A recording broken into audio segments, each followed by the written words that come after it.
Sa probinsya, may 7 magkababata at ang 4 naman ay naiwan sa kanilang probinsya na nalulungkot dahil nga sa pangungulila ng kanilang mga kababata.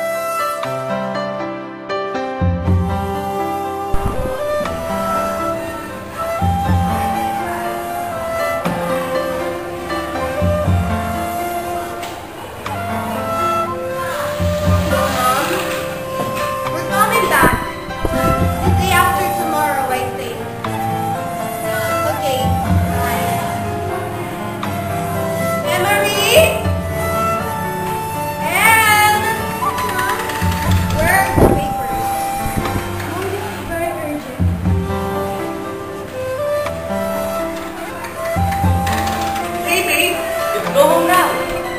Okay. Emily, come on. We're going to buy our ticket.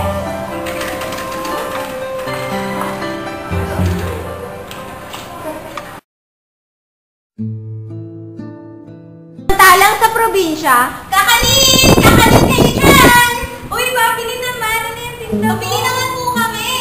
Uy, oo nga pala. Napalitan niyo na ba? Babalik na yung mga kababata natin. Ay, talaga? Sana nga, kasi nasasabik na ako makita sila. Ako rin! Sila na ba yan? Talaga?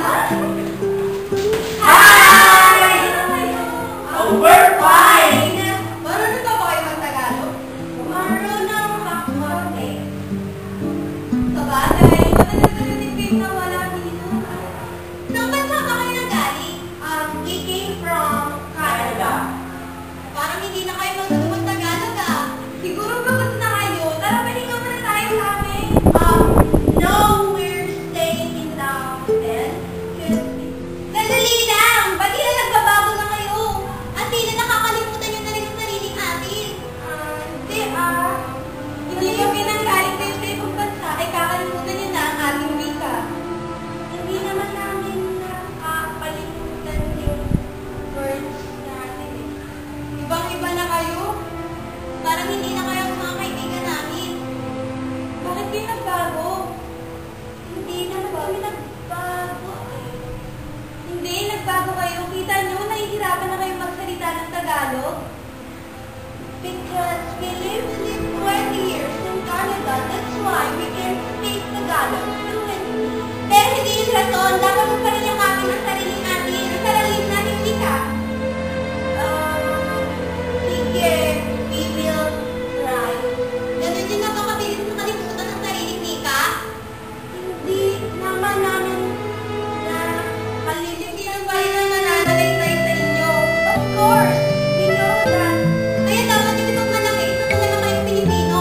We're proud to be Pinoy. Kaya nga dapat, gamitin natin ang ating sariling wika. Sige. Huwag natin kalimutan ang sariling wika. Ating ipagmanan ito kahit saan tayo pupunta. Okay. Gagamitin namin ang ating wika. Yan. Kasi aasahan namin. Yay! We miss you all!